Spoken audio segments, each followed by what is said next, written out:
Full time at Old Trafford, Manchester United 2, Crystal Palace 1. Not the best performance in the world by any stretch of the imagination. Obviously, goals from C.O.C and Bruno Fernandes. Bruno Fernandes, man of the match performance. We'll break that all down here. But I just think that with the match like this and us finally jumping into third place, let's just go ahead and get into it with lesson number 1, which is ho, ho, ho, Green Giant. Benjamin Sesko is proving that he can be a Premier League striker week in, week out. He finally got his start. He comes away with a goal. It's a great header from a brilliant ball from Bruno Fernandes. Every game I continue to get more impressed with Benjamin Sesko, and it's not for the things necessarily that he's doing on the ball, but it's the work and the box presence that he's got. I mean, this guy doesn't ever leave a match without a shot on goal. And the strikers that we've had, and even if you saw the striker play between C.O.C and him throughout this match, like, you can tell this guy is a goal threat. And I think people forget how young he is, and the big criticism of him was being wasteful at Leipzig, and him coming in here, learning the role, and kind of learning under Mbeumo and being, I think he's also learned under Berbatov, if I'm not mistaken, but you can tell within his box presence and his running and his habits within the box that this guy can be very good for a very long time for Manchester United, and that header is fantastic. I thought today, in general, his link-up play was pretty good. Everybody was a little poor on the ball, but he just gets in the right spaces, and he's got a... I've been very complimentary of Erling Haaland recently and his ability to make impact on the game without a lot of touches. Benjamin Sesko reminds me a lot of that. Benjamin Sesko didn't have a lot of touches in this match. He really wasn't on the ball much. But when he was on the ball, it's effective, it's direct, and ultimately, it's another game-winning goal for Benjamin Sesko. It's got to be like his third or fourth within this stretch of games, and kudos to him. Obviously, didn't play a full 90 today. Didn't need to, but thought he was really good again. So that's lesson number 1. Now, lesson number 2. You think I'm going to go multiple videos in a row without talking about Bruno Fernandes? You're mistaken. And if you've watched any of my content in the past or my United stuff, you know how much I love Bruno Fernandes. I mean, he's literally on the back of the jersey. He's become my favorite player maybe ever in a United kit. I just love everything about him. And through the shit spells that this club has gone through, Bruno Fernandes continues to be the thing that carries the boats. And today was no different. Big moment with a big penalty. Earlier in the year, he missed a couple. This time, against a good penalty keeper in Dean Henderson, goes ahead and slots it. And from that moment on, he just took control. I thought he was brilliant today. It really was a man of the match performance. And his ability to be direct out of nothing is filthy.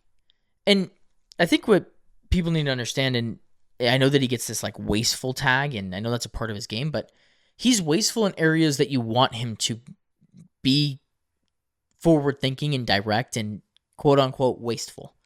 I mean, if you look at his stats, he was 11 of 12 in passing in our own half. That's where you don't want him to be doing all the crazy stuff. And I actually think that's the biggest part of his game that he's evolved from.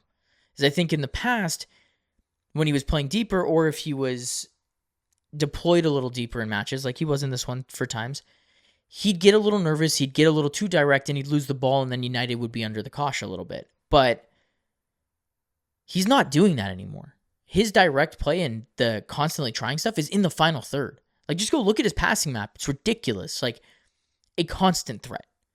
A constant threat. And nothing better than that ball into Sesko right on the fucking dot.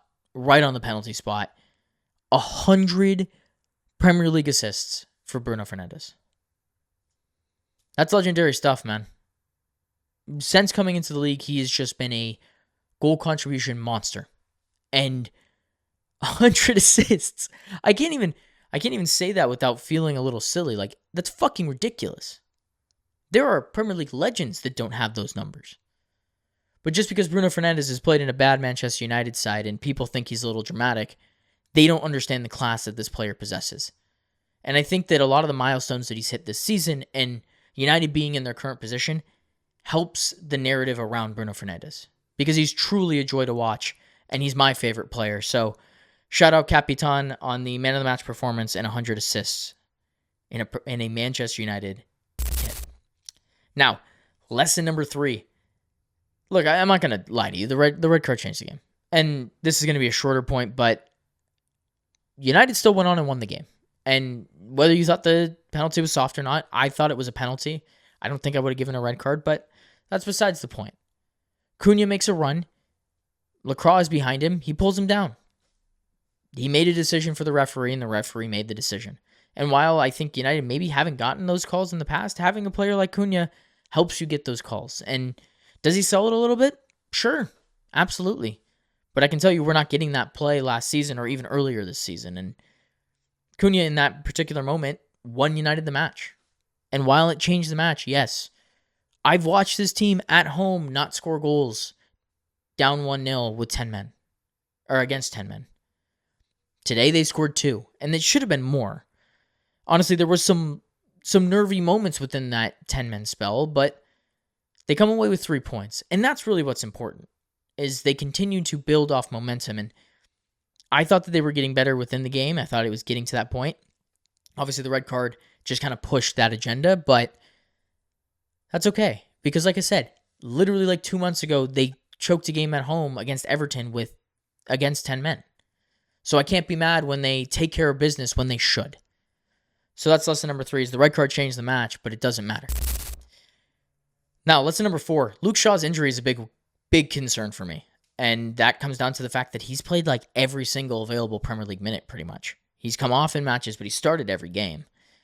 And in this one in particular, especially with Mazraoui on the pitch playing left back, United were really narrow. And I think that the 3-back system of Crystal Palace in the second half in particular kind of helped in that sense. And I also think Bruno moving out to the left helped. That could be the thing that ultimately helps United moving forward. But not having Luke Shaw as the outlet on the left, and he's been very good this season for someone that's been critical of him throughout his United tenure. He's been good. He's been solid, and you know what we have. For United to have this injury, if it is long-term, which is, I'm assuming he's not playing midweek, it could get a little dicey back there. I mean, obviously you already have the Dorgu injury. Now you've got the Luke Shaw injury. It's concerning, and I think that United are going to have to adjust. Obviously, Maguire came off in this one too, so the injuries are kind of piling up a little bit. And they get a little break after this Newcastle game, the next one. But I still have my concerns. So that's lesson number 4. And lesson number 5, Big Michael. 6-1-0. We're in 3rd place in the Premier League. I can't remember the last time we were in 3rd place in the Premier League. I mean, last season we were literally battling relegation. Earlier in the season, I was upset. I was angry. Amorim had me upset. I was blaming everyone and anything.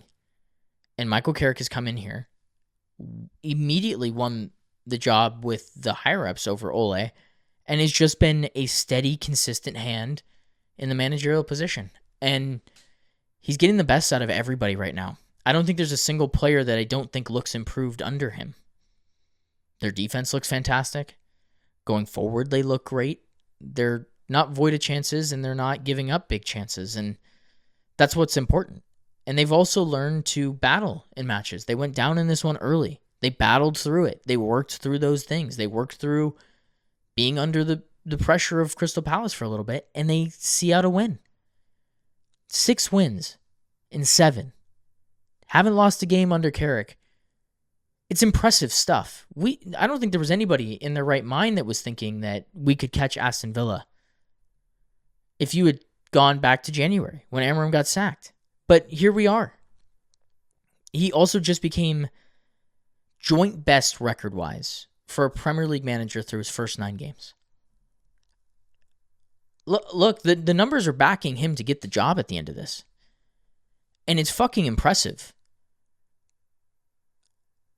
He just gets it. And I can't understand it. There's a nice level of like calming presence to him when he's on the touchline. Nothing looks to bother him. He gets high when the highs are right, and he doesn't ever get too low. He seems to understand this job. And his coaching staff's been fantastic. Everything under Carrick has been sunshine and rainbows. The games we don't play well, we're still getting results. We're still seeing out 3 points. And I like to use the idea of, if you could rewind, do United win this game with or without the red card under Amorim? And I can't tell you that they do. It would be a home loss against Crystal Palace, and it would really be deflating for United.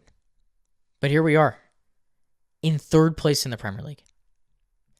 Chelsea and Arsenal are playing right now. There's a chance that Chelsea drop points. We could be as far as, what is it? Like,